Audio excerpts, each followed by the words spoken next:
Today's session would be presented by one of our MVPs from South Asia region. His name is Ritesh, and he's going to take over this session from here on, and he'll share his slide deck as well as his screen to take you through the Exchange server. So Ritesh, all yours.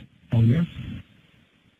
All right, thank you, Bob. Alrighty, so it's 10:30. Let's get started. So hello everyone, and thank you for joining me this hour for my session on Exchange 2013.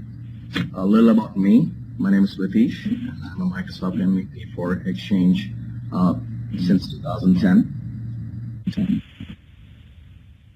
I'm a publisher on MS Exchange Guru, a website dedicated for Microsoft Exchange. It's not just me, but we have a team supporting the product through our blogs and articles since 2009. A little about me. I have worked with Microsoft PSS Group, EMC Corporation, and now I'm a consultant deploying corporate messaging solutions for North America and Asia Pac-based companies.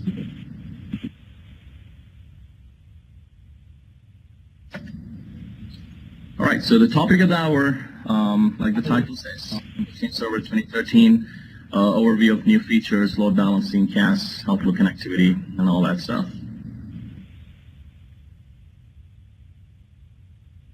Now, in this session, we're going to take a look at the following topics.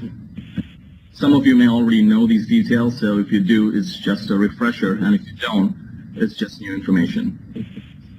Time is of essence to me, so we are going to visit the questions submitted at the end of the session. I will also share my contact information, so you can also send me an email directly or use the contact section on MS Exchange Group. So let's get started. Coexistence Scenario. Like you may already know, there is no in-place upgrade options available for Exchange Server starting 2007 days. That basically means that we need to implement the new version of Exchange into the system, and then transition roles, make internet-facing, the new version internet-facing, and migrate user mailboxes. Now, coexistence scenario goes like this. Normally, Exchange support model follows the N-2 equation, so no support for Exchange 2003 and less. If you try, the prerequisite set check is going to scan the Active Directory and give you an error message asking you to get rid of Exchange 2003 or 2000 bucks. Exchange 2007 is supported with SP3 and the latest roll-up update. Exchange 2010 coexistence again requires us to have SP3 installed, which was actually kind of funny because after the release of Exchange 2013 RTM, we had to wait a while for Exchange 2010 SP3 to be shipped so that we can test the coexistence scenarios. So bottom line, Exchange 2007 SP3 with appropriate roll-up updates, and Exchange 2010 SP3 is the minimum prerequisite for Exchange 2013 coexistence model. Now, where's my hub? With this new version of Exchange, we only have a CAS and mailbox server role. The transport components, which used to reside on the hub transport role, they're all distributed between the mailbox and the CAS server roles. In essence, 3 services that's basically taking care of everything. Front-end transport service that's running on the CAS. Let's take a look at it. This screenshot is just to make sure you can physically see the services. The front-end transport service, which is on the CAS, transport service, and the mailbox transport service running on the mailbox server role. Now you see all these services together on one screenshot because I have the CAS server and the mailbox server installed on the same server. Now, let's see. Now, to understand this better, let's try to send an email. Let's visualize you're sending an email, right? So the user sends an email, the user composes an email, and hits send button. In Exchange 2010, the mailbox submission service running on the mailbox server will contact the hub transport server on the hub transport server to pick up the email from the outbox. Now, there is something called store driver, which runs on the hub transport server, which will then move the email to send items and then submit it to the submission queue. So you got to visualize it. right? Email is being submitted, it goes to the outbox, and then from outbox, the mailbox submission service says, hey, there's one new email available, do you want to pick it up? So Hub transports over, the store driver comes and picks it up and, do its thing. With Exchange 2013, the store driver is now a component of the mailbox transport service, which is split into these two guys right here. The Microsoft Exchange mailbox transport delivery and Microsoft Exchange mailbox transport submission. You're looking at it right now. So since this is an outgoing email, the submission service will pick up the message from the user's outbox. So the submission service, transport submission service, will pick up the message from the user's outbox and forward the message to the receive connector in the transport service. So the transport service on the bottom, highlighted. Now the transport service will place the email in the submissions queue where it can be processed by the categorizer. So categorizer, since Exchange 2003 days, you have categorizer which does the main thing. So Mailflow uses Active Directory sites for email routing to ensure the least cost path is selected, and that basically uses the Active Directory site selection algorithm. Now, if the email has multiple recipients, say it's marked to a DL or marked to 10 different people, you have their server located in different sites. Now, in this case, a process called bifurcation comes into play, where the easiest route is selected. Now, once it's all done, the categorizer will pick up the oldest message in the queue and perform, stuff like DL expansion, determine if it's an internal or external email, apply messaging policies, duplicate detection, convert content formats, etc., and place it to the right delivery queues. So there can be two scenarios here. It could either be an internal message or it could be an external message. Now, if the message is targeted for an internal user, so you're looking at it, the Microsoft Exchange Transport Delivery Service, which is running on the mailbox server, will process it and places it in the user's inbox folder. If it's for an external user, that's when the CAS, the front-end transport service, which obviously runs on the CAS, that's when that service comes into play. It uses the send connector and route the email to smart host or directly to the internet, however you have it configured. Now, incoming emails work exactly in the reverse order. All right, so that's about Mailflow. Now let's take a look at architecture and design enhancements. Exchange 2013 dropped IOPS 50 to 70% when compared to 2007 and 2010 respectively, and about 95% compared to Exchange 2003. However, while running the 2013 storage calculator, I did notice that Exchange 2013 is pretty CPU hungry. Again, the thumb rule is if you do it once, you do it well. Now, talking about enhancement in this area, one main thing is the introduction of managed store. So, let's see.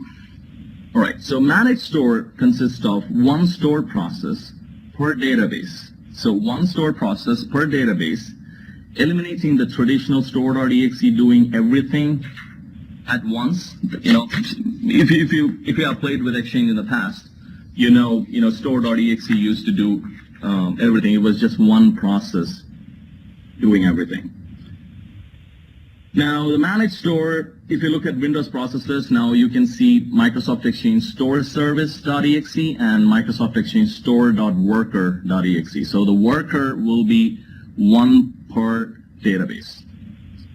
The managed store is written in C# and it's integrated with the Exchange Replication Service, which is primarily for high availability and resiliency purposes, so that they can talk to each other very well. However, during the design process, you need to ensure that you make the technical decision as to how many databases will one particular server handle at any point of time or in the event of a disaster. So you can use that, you can do that using the set mailbox server maximum active databases to that X number, whatever it is. Now, like I said, this is to avoid a situation where more than 50% of your active servers are down and the remaining server doesn't get overloaded. You may also want to set the auto database mount dial, which determines whether a passive database copy will automatically mount in the event of a failure and how many logs it can afford to lose. Another important decision is to make whether to set the database copy auto activation policy to blocked or restricted, which will determine if the database on a given mailbox server should come online in the event of a failure. You could do this for a server sitting in a disaster recovery site or something. You don't want that to get activated under any circumstances. You're gonna have to do it manually. And there's also significant improvement with the new search type, which is called FAST, which is search technology used by SharePoint. Now jumping on to safety net. Now before explaining safety net, which is more likely like transport dumpster, transport dumpster is a feature of the Hub Transport server in 2010, which limits data loss during a loosey failover. So let's say a loosey failover happened because the server went down or databases got corrupted or some reason. The MS Exchange replication service, that's the service running on the server, will look at the last log inspected attribute and set an attribute dumpster redelivery required to true for the databases which just became active after the failover. Now the Hub Transport server will then redeliver these missing messages from its queue, the mail.queue file, depending on the two parameters. That's max dumpster size per database or max dumpster time, whichever is latest. So if you do get transport config space /FL, you can see that information. Now just like transport dumpster, safety net keeps a redundant copy of message after it's successfully processed, and a different feature called shadow redundancy keeps a redundant copy of the message which is in transit at any given point. Now safety net keeps messages which were successfully processed in its queue, and it do not require manual resubmission of messages or anything. It's all automated. Now let's say in the event it is required that the messages needs to be resubmitted, Active Manager component, which I'm sure you're aware. If you don't, go read about it. Active Manager component on the Microsoft Exchange replication service that will request resubmission to the primary safety net. So like you can see, safety net has primary safety net and shadow safety net. So if the primary safety net is unresponsive for about 12 hours, shadow safety net will resubmit the message and Exchange will perform duplicate detection and deliver the emails to user mailboxes. I've actually written a blog on shadow redundancy, duplicate detection, and all that stuff. You can look it up on MS Exchange Group. Now, safety net is not just applicable for DAGs, which is a good thing, but also for public folders and other mailboxes which are not a part of the DAG, unlike transport dumpster. Now, public folder architecture. Now, I'm not going to get into details on the rest of the topics because time is of essence, like I said. Now, Microsoft's trying to get rid of public folders since 2007 days, but seems like they are getting pushback from businesses. People like public folders. SharePoint, which is a different product, now virtually possesses all capabilities to replace public folders, but whether Microsoft like it or not, people still like public folders. So with Exchange 2013, public folders are no longer public folders. They are public folder mailboxes. For example, you can't open it as a normal mailbox or using Exchange ActiveSync, configuring it on a mobile device, on a Windows phone or something like that. Now, good thing is that these public folders reside alongside other mailboxes, so high availability can be achieved using DAG. So even public folders now have high availability. This is mainly possible because Exchange 2013 now have enormous mailboxes. Up to 100 GB plus in size per mailbox and over 1 million item counts. Now that's what Microsoft claims. I haven't tested it, obviously. With Outlook 2013, now you can even set up Outlook not to download the entire mailbox to an OST file. So, you have the option to keep 3 days, 6 days, or whatever you want. So now basically, bottom line, public folders get enough breathing room with Exchange 2013. Now, other thing is DLP compliance and anti-malware is all inbuilt. I know companies who spend like $50,000 to $100,000 on DLP solutions so that they can monitor whatever is going out, like social security numbers, credit cards, and even legal requirements. So let's say you're from Belgium or something, right? So Belgium, the country, will have a set of legal things when it comes to email flow, incoming and outgoing email flow. So can we mute everyone else? Is that possible, Biplot? Okay, I think it's okay. Just did that. So DLP, let's say Belgium has, so all you got to do is find the vendor who provides the DLP template for Belgium, just upload it onto Exchange 2013, then start sending them the same emails. You just need to apply it to those recipients. Now, like I said, so third-party products, you don't have to employ third-party products anymore. Another interesting thing is Exchange Administration Center, completely web-based, no more management tools installation and things like that. I'm not a big fan of EAC, but whether I like it or not, you're going to have to live with it.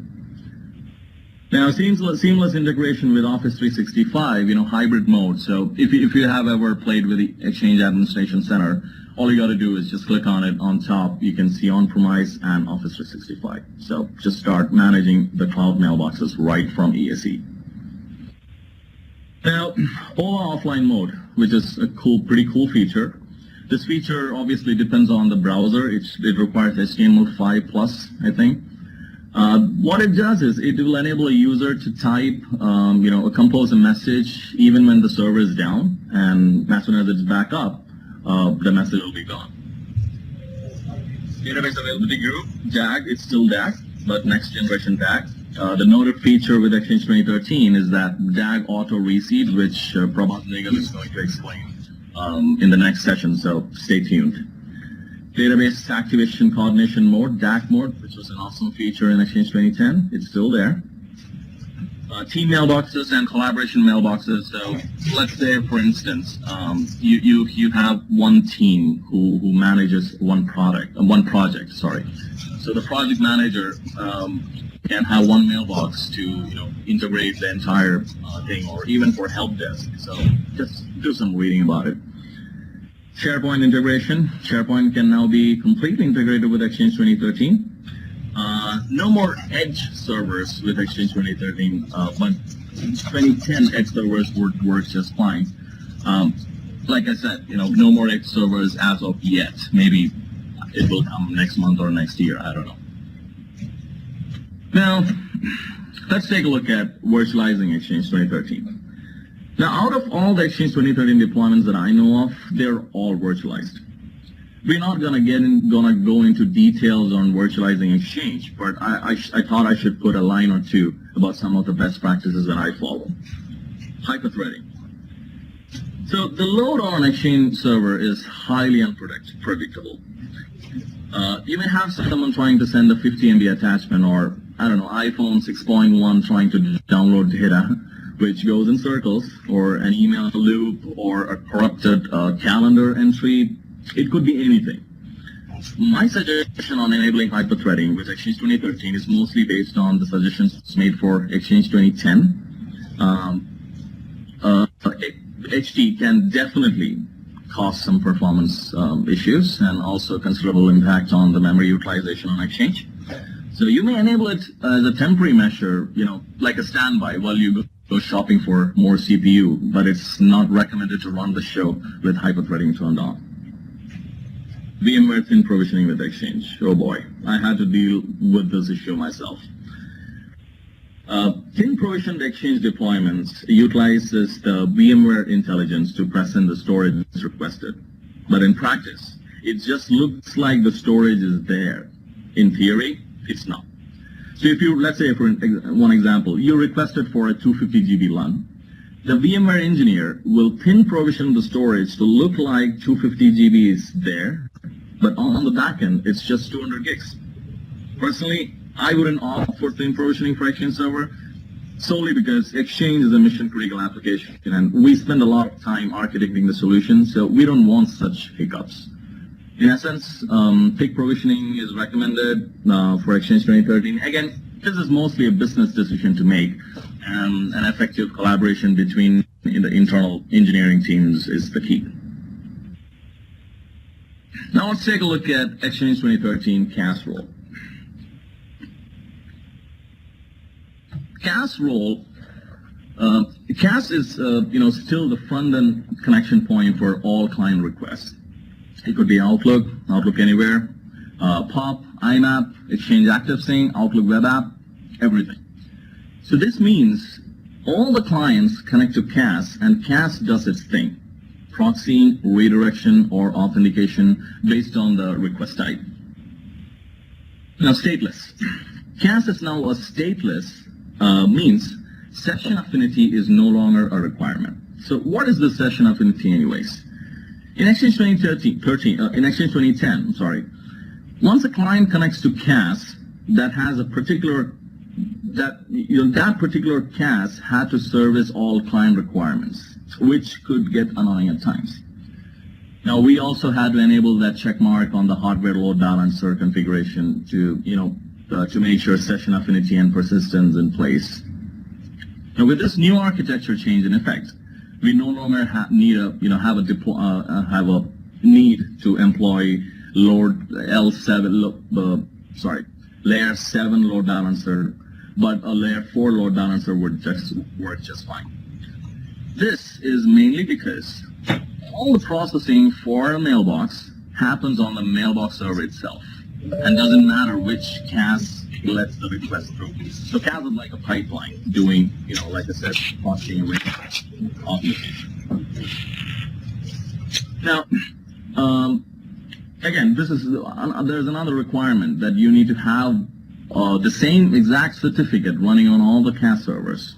Not just a different certificate issued to a different URL. I mean, the same URL.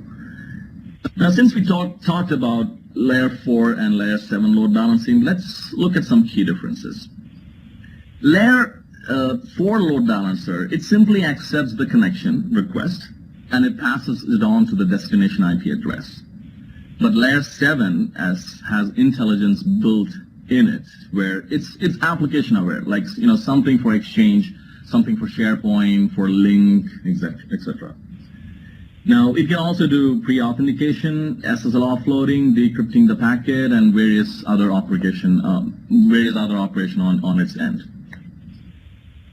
Now, the internet-facing server should always be an Exchange 2013 server. Now, just like in 2010 days, if you have an Exchange 2013 server, if you have Exchange 2013 in the mix, that server or servers should service all client requests and should be made the internet-facing server.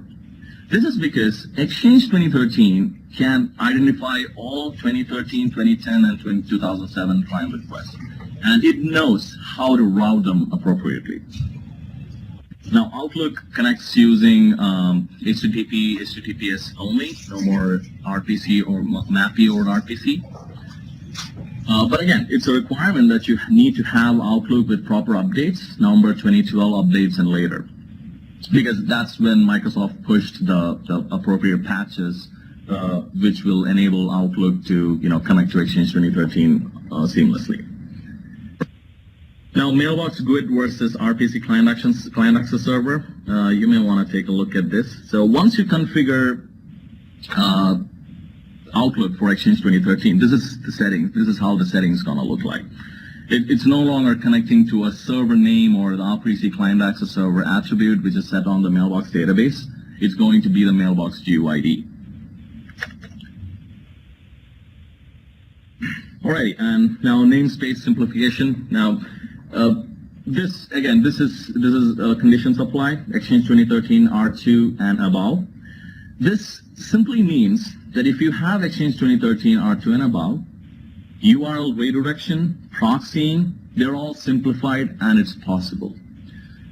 Say you have multiple internet-facing sites or multiple intranet-facing sites with Exchange 2013, 2010, 2007, one in New York, one in Asia, one in Europe, that kind of setup.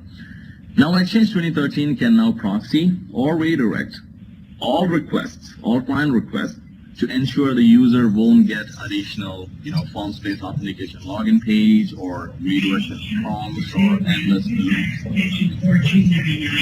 Again, this is dependent on the way you do this transition, so it requires extensive planning. Alrighty. Let's take a look at load balancing Exchange 2013.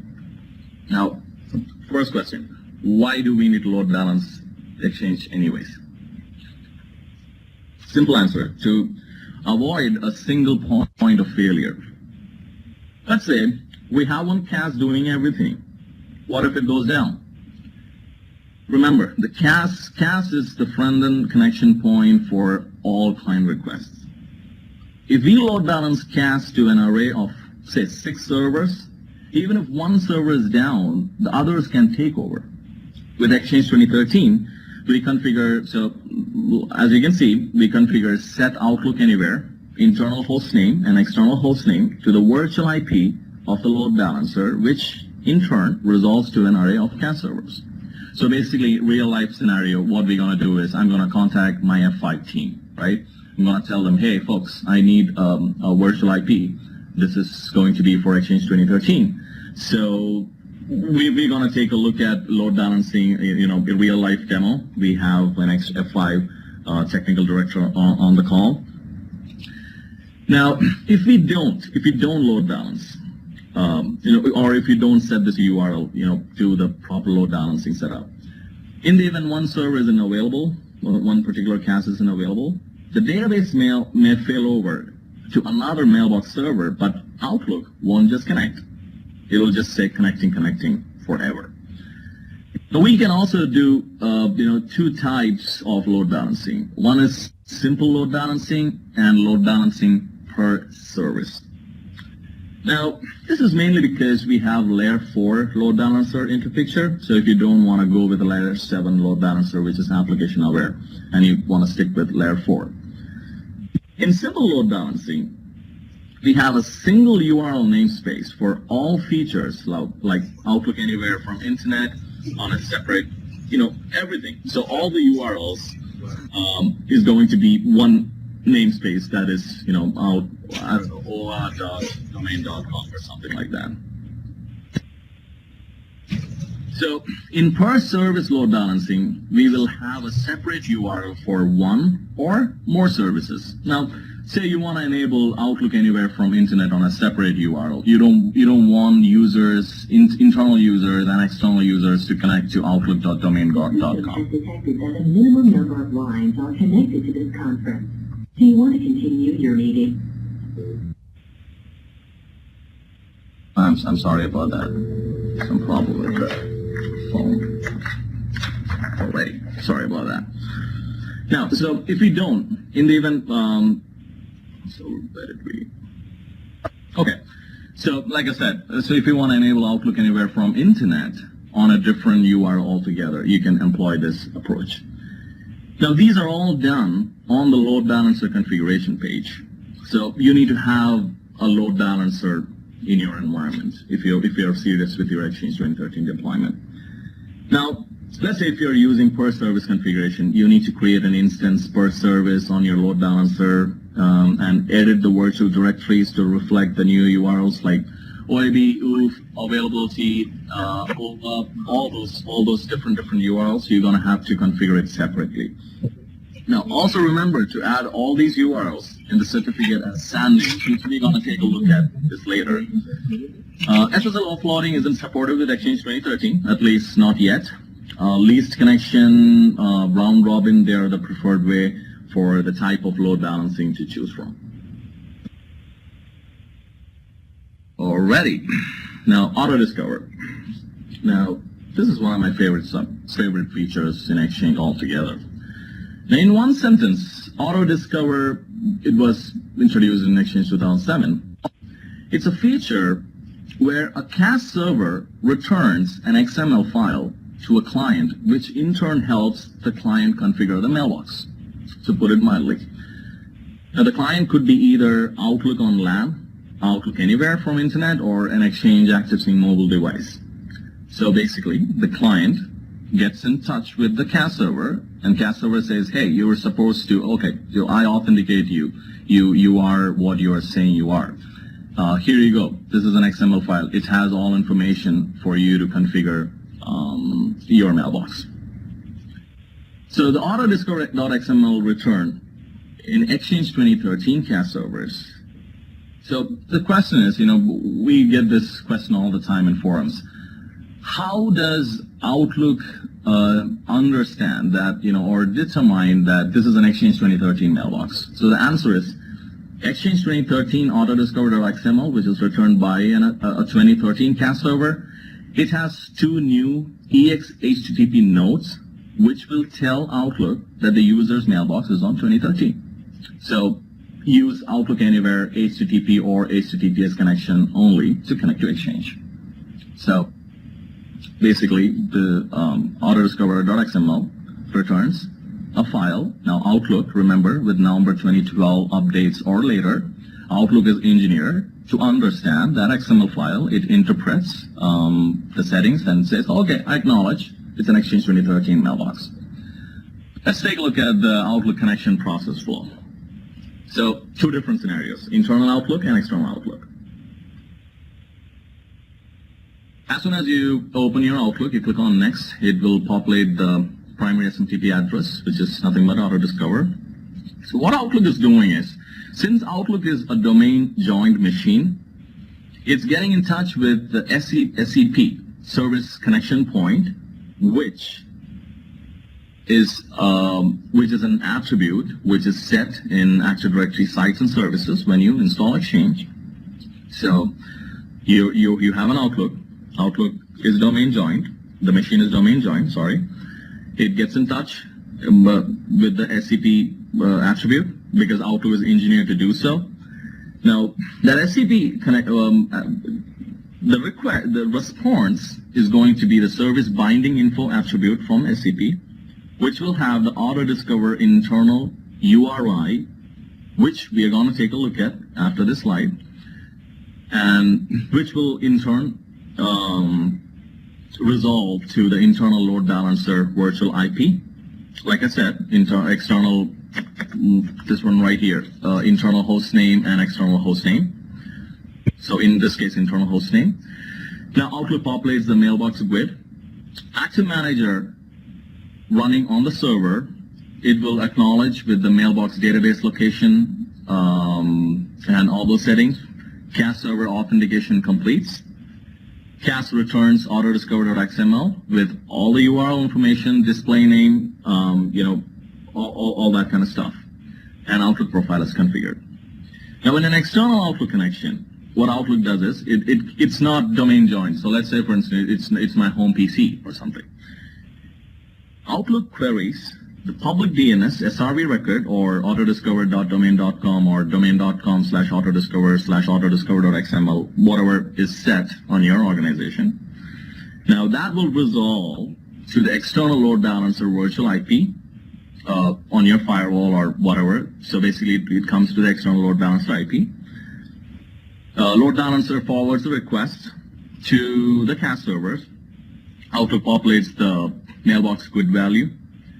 Again, Active Manager does its thing. It acknowledges the mailbox location and some other details. CAS server authentication is complete. CAS server is authenticating. Hey, okay. Now, again, this is dependent on the type of authentication which is specified, if it's basic or NTLM. If it's basic authentication, as soon as you hit that virtual directory, Exchange is going to say, hey, I need your password. But if it's Windows authentication, if you are domain joined, it's going to take a look at the cached information on the local machine, and it's going to let you authenticate. So once CAS does its thing, it will return the Autodiscover.xml with all the URL information, and Outlook profile is configured.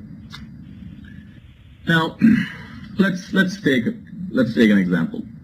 Now, in our case, give me one second. So if you remember in Exchange 2010 days, Outlook will contact the RPC client access service on the CAS server, which will then contact the store process on the mailbox server to return the RPC client access server attribute, which is specified on the user mailbox.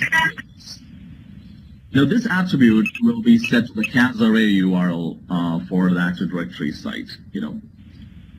Again, like I said, the XML file will have the user's display name, internal and external URL details for several services, OAP, OOF, OAB, etc. Now one part for LAN and one part for Outlook Anywhere from Internet. Now we're gonna take a look at this. Already saw this. Now, infamous Outlook pop-up. So I'm sure you at least 50% of the crowd would have seen this at least once in your time. Now, what causes this? This is a pretty interesting question. Why do we get a pop-up in the first place? So let's say for instance, you may have seen a similar kind of pop-up while accessing some websites, like a banking website. So what is phishing attack? Phishing attack basically means if you're going to click on one URL, the pop-up is no different. So basically the browser is telling you that whatever you're trying to access, you're trying to access abc.com, but the page is secure and the certificate on the page is issued to xyz.com. So basically you're trying to access abc.com, but the certificate is issued to a different URL. So there's something wrong with it. Now in our case, Autodiscover.xml return a set of URLs, but when Outlook connects to that URL, the server is responding with a different URL or with a different certificate. Now the first thing to check, let me share my desktop here. Yeah, so remember, it's still connected. Outlook is still connected. It's just saying something is wrong. The name on the security certificate is invalid or does not match the name of the certificate. So I'm just going to click on yes. And, it's super slow. Ready? What I'm going to do is I'm going to right-click, click on the control button on the keyboard, right-click, and do test email auto configuration. I'm hating this.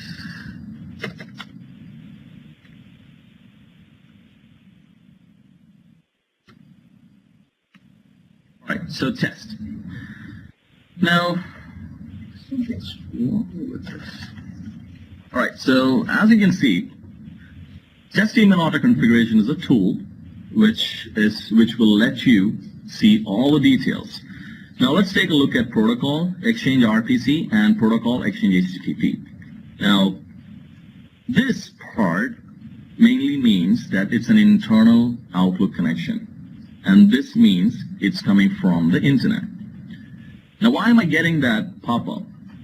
Because one or more of these services are issued, or the URL, internal URL value is set to the server name /EWS or OAB or whatever. And if you scroll down in here, you can see it's all set to a URL, a proper URL. Right? Now, let me try to just reconnect this real quick because I'm not able to move my mouse. Sorry about that. It's the same thing. Right, all I'm trying to do is to click on the XML, okay? It's just not letting me. All right, so if you click on the XML part on this, it's gonna show you the Outlook. Let me try on this one real quick. I think this one works fine. So this is an external client.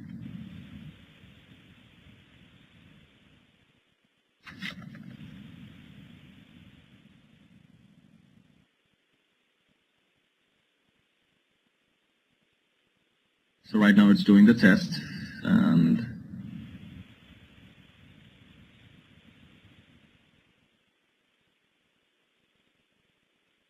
right, so let's not waste time. So if you click on that XML button, you can do it yourself. Just go to your Outlook, right-click, click on the control button, right-click on the icon, and go to Test Email Auto Configuration, and you'll be looking at it. You can see the XML which is returned by CAS server. Now take a look at this. Now why did I get that output, that particular pop-up? If you look at if you remember the presentation, I mentioned the Autodiscover service internal URI. That's an attribute of the SCP record, which is returned to Outlook, and HTTPS. It's set to the server FQDN value, right? Now I'm gonna take a look at the certificate. Now if you see, this is exactly what I'm talking about. The certificate, it says mismatch address, right? So what I'm going to do is I'm going to click on View Certificates, and the reason I'm getting this is solely because the certificate is issued to ova.exes365.com. Why? We are trying to connect to the server name, so it's obvious you're going to get a pop-up. However, if you have that certificate, that URL information in here, that will work too. But nowadays, no third-party trusted root certification authorities are, they don't appreciate adding server names in it. So that's something that you got to look for. You got to make sure all your internal and external URLs are all configured in, it should point to the CAS server, all the load balancer virtual IP in internal as well as external DNS. The next thing you may want to make sure is the binding order in IIS. So I have the server open right here. So this is my CAS server, right? I'm going to click on default website. I'm going to go to bindings. So when Outlook makes a connection, Outlook makes a connection to the default website. And what if the certificate right here is selected to something else? It's a self-signed certificate or whatever. I'm going to get a pop-up. So this is something you want to have to make sure. Now, if the internal URL is set to the server FQDN value in any URL for that matter, like I said, you're going to have to also add it to the certificate subject alternative names. To summarize,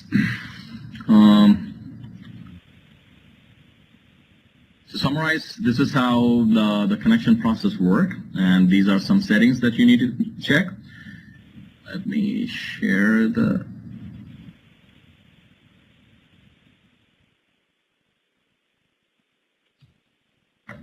Ready? So these are some things that you can check, and also remember, exrca.com, amazing tool from Microsoft. Basically it's a server running on the Microsoft data center somewhere. So you can run mailflow tests, you can run Autodiscover tests. So your first thing should be to go and run those tests there so that you can get all the proper details and take it from there. Now, one thing, almost all the time when I troubleshoot issues, let's say Outlook is not connecting for some reason, right? How do we know if the load balancer is the culprit? It's pretty simple. All you got to do is go to the host file and take the internal URL or external domain name, whatever, point it to a CAS server directly. So in your host file, you're going to specify outlook.domain.com, which is ideally supposed to go to the load balancer. You're going to specify it to a CAS server name. So by doing this, you are eliminating the load balancer. And if you can connect, that means load balancer got a problem. You're going to have to run netmon or Wireshark and figure out where the packet's getting lost or something to do with. So basically, the load balancer should be inspected. Now, I thought it would be a good idea to have someone who has hands-on experience, who is well versed with the load balancer. So I use F5 all the time. They are clearly a market leader when it comes to load balancing with Exchange, starting from 2007 days. Now we have Ryan Korak from F5 Networks. He's a technical director on Microsoft Solutions. He's gonna show us how to take, it's like a real-time hardware load balancer deployment, monitoring and pre-authentication and all that stuff. So, and also Ryan's promised free license keys to BigIP Virtual Edition, which is an amazing product. I use it like three different instances. Again, for lab use only. You're going to have to contact the MSFT tech team at fi.com and mention MS Exchange Group. Ratish, this is Ryan. Can you hear me okay? Yep, I can hear you okay. I'm gonna transfer it to you, Ryan. All right, Ryan, can you speak a bit louder? Sure. And can you see my desktop, my browser right now, Ratish? I see a gray page. Okay. Yeah, I think it's coming up.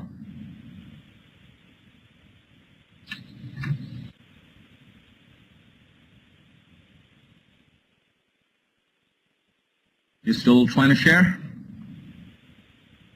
Yeah, let me know if it comes up. We see a scroll bar in the center of the screen. Right, that's what we see.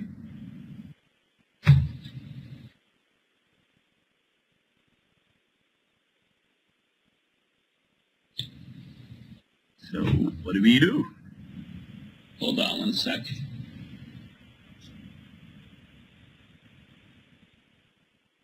But just in case if you're using dual monitor, you might want to just switch to single monitor mode and then share.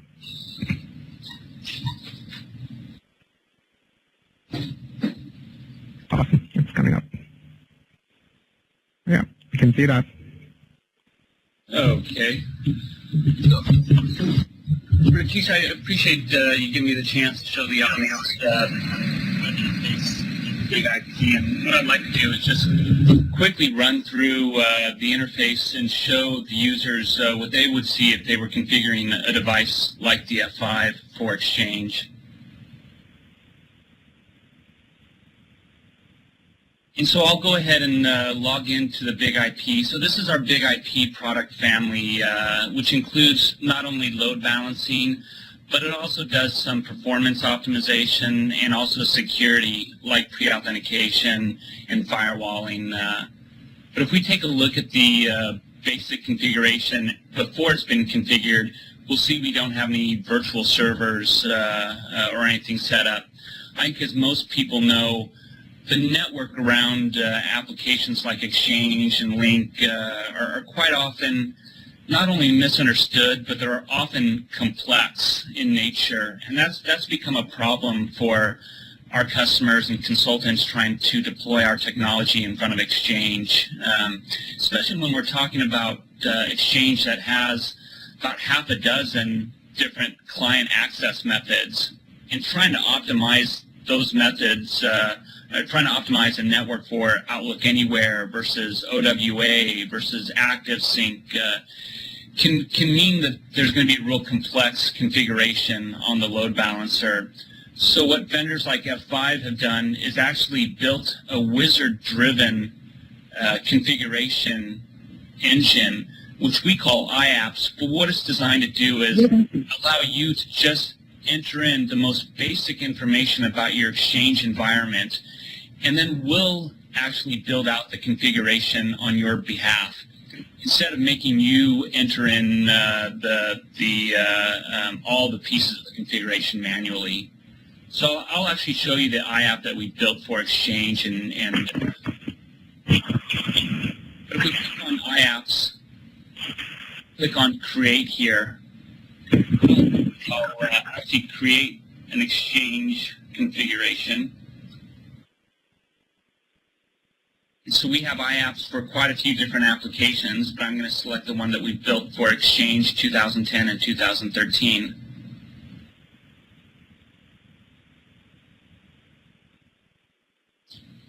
And again, there's a lot of text on the page because we're trying to give you the information to help you actually enter in the information about your Exchange system, and that way we can build the configuration on the fly.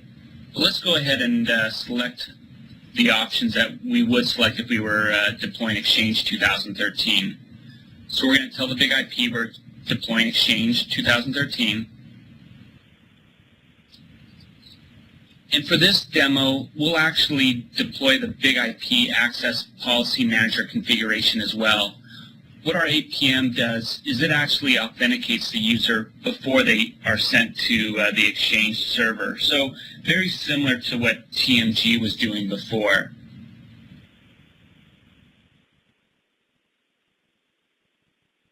Okay, so I'm going to enter in the fully qualified domain name of our domain controller.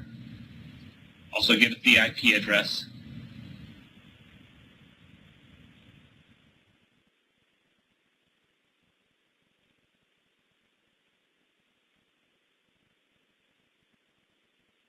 Fully qualified domain name of the Active Directory domain. And so this is all we really need to do for right now to allow the BigIP to pre-authenticate users.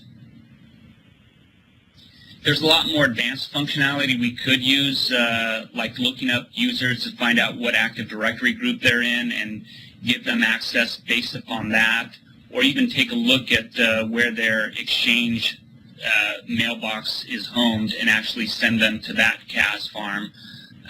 But for this, we'll just do basic authentication. As Ratish talked about, SSL offload's not supported in Exchange 2013. So when we do want to authenticate users or optimize the traffic, we can decrypt the SSL. We just need to re-encrypt it before we send it to the CAS servers. So in this case, I've uploaded the certificate and key to the BigIP. And that way it has the information so it can decrypt the traffic. And then it'll re-encrypt it with this server SSL program.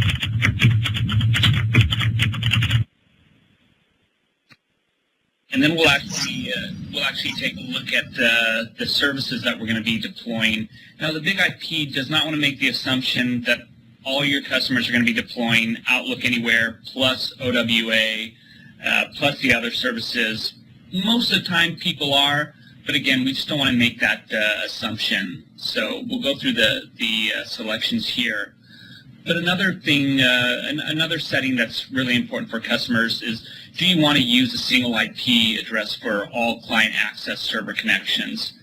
Most customers like that functionality now because then they can just give all of their users a single URL to connect to instead of breaking it out between the different services, between OWA versus ActiveSync versus Outlook Anywhere. It just becomes problematic to Exchange administrators to manage all those different URLs and manage all the different devices that would use the different URLs.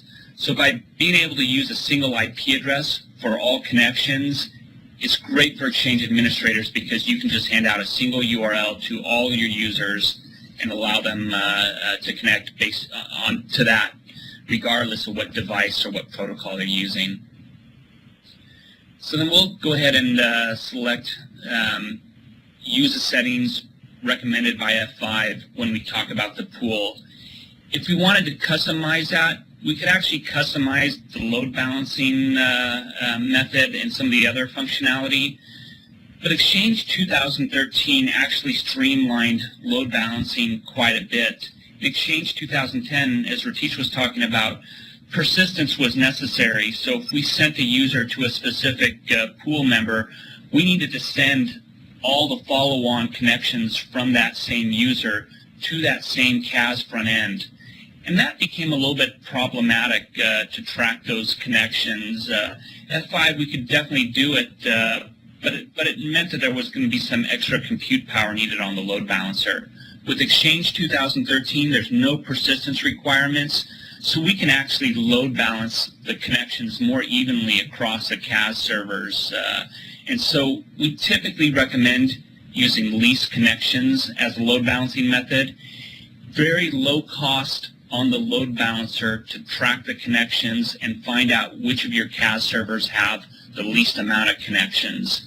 So there is some performance-based analytics that's built into that automatically. So we have customers most of the time just select the recommended settings with F5, and that does mean using least connections as a load balancing method. So I'm going to put in the IP address that I want users to connect to when using the load balancer. And then we have some more options around here if you were gonna optimize the Exchange deployment and restrict access to EAC based upon their Active Directory group, but we won't change that at all. And here's where we actually enter in the IP address of the actual servers, of the CAS servers.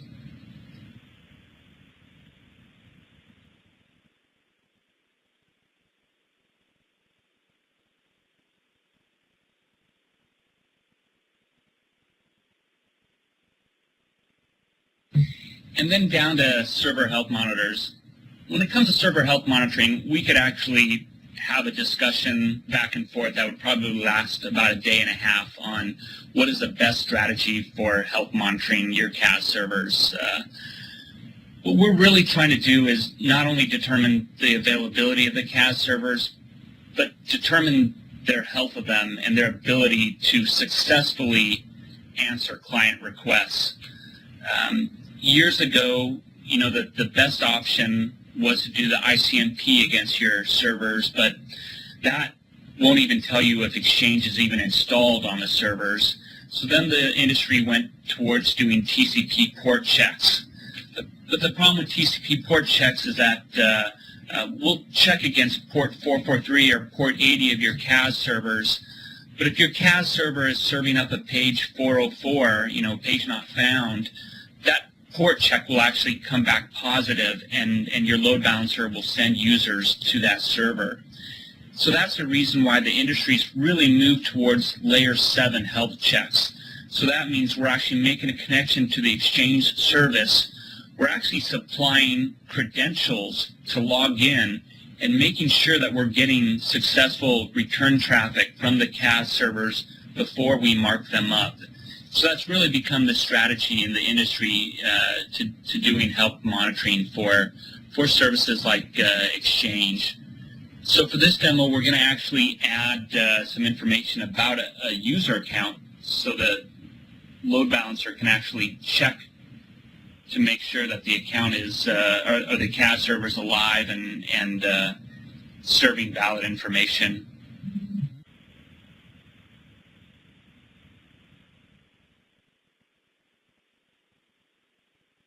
Obviously, you would never want to deploy in production with a single account being what we're checking the CAS servers for, primarily because if you disable that account or something like that, then we'd mark all the CAS servers down.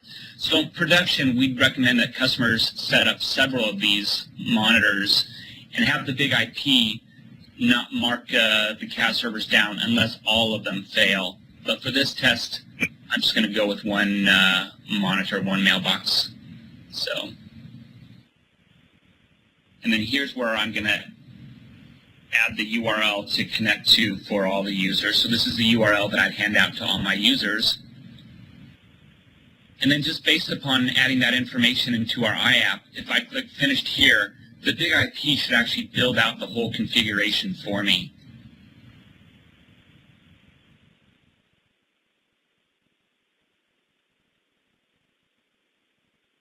And so you can see by adding that information, which was only about 10 to 15 lines of information, the BigIP built out this whole configuration that's optimizing the different protocols, securing the different protocols, load balancing the CAS servers. It's built all dynamically. If we take a look at the configuration now under virtual servers, we'll see that we're being marked green here, and that means, the BigIP views the CAS servers as up and available for sending users to. This HTTP is marked as blue primarily because what all it's doing is redirecting users. So if I accidentally entered in my OA URL into my client, but only had it as HTTP, all it would do is redirect the user to this HTTPS URL, which is what we actually want them to connect to. But you can see in the UI here, This is where we're marking all the pools as up. And so what I can do now is if I open up another browser,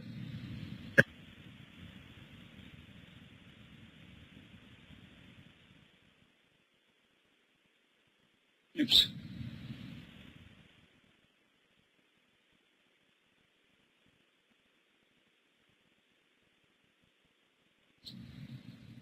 Gotta kill the session.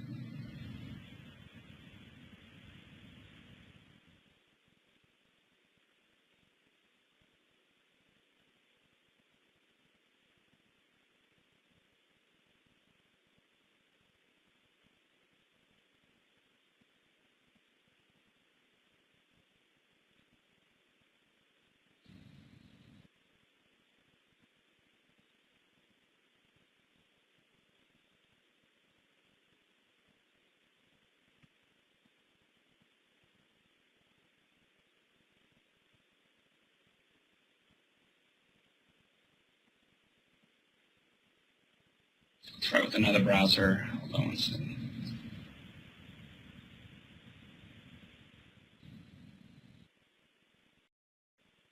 I pointed to the exchange, to the BigIP, and now the BigIP prompts me for username and password.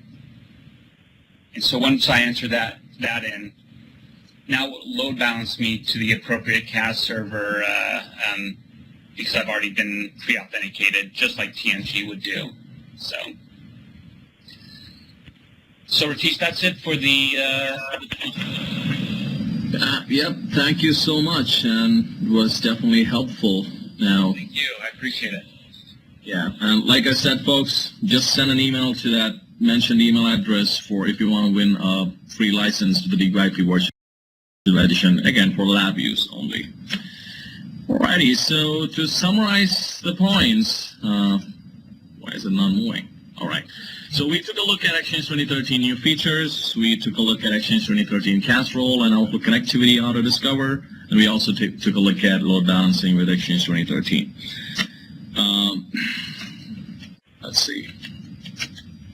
Alright, so if you have any feedback, my contact information, please visit us at msexchangeguru.com and follow us and show us your support on Twitter, Facebook, LinkedIn, whatnot. All right, so I did see that we had some questions which we were able to answer. I would request you all to join Prabhat's meeting right after this. And thank you so much again for your time, and hope it was all right. Great. Thank you, Ratish. Thank you, Ryan. If you guys have any questions, feel free to use the question and answer panel. I think there are a few questions popping up, so Ratish, we can just take it up. And I'll just put up a quick poll just to get some feedback from the attendees. So if you guys can just help us with the content of this session, that would be really helpful. Abhishek, Okay, so if we can share the recording, the plot. Yes, sir. Oh, yeah, that's my question. All right, so yes, the recordings would be available. So what we are going to do is the same site which you have used for registering for these sessions. We are updating that with the recording link, so mostly in next 2 days it would be updated. We will again use all the channels like the Twitter, the blogs, and whatever the options through which we had communicated. So we'll do that. And mostly Live Meeting is going to also send you an automated email with the recording link. So just stay tuned for that. Awesome. Great. Thanks a lot, everyone, for joining the session. And I know that there is another session which has already started. So just go ahead and join that session. And once again, thanks, Ratish. Thanks, Ryan, for the awesome demo and the session. Thank you. Right. Again, thank you, everyone. Like I said, send me an email if you have questions. We are pretty good at replying as soon as possible. Thank you again. Have a good day.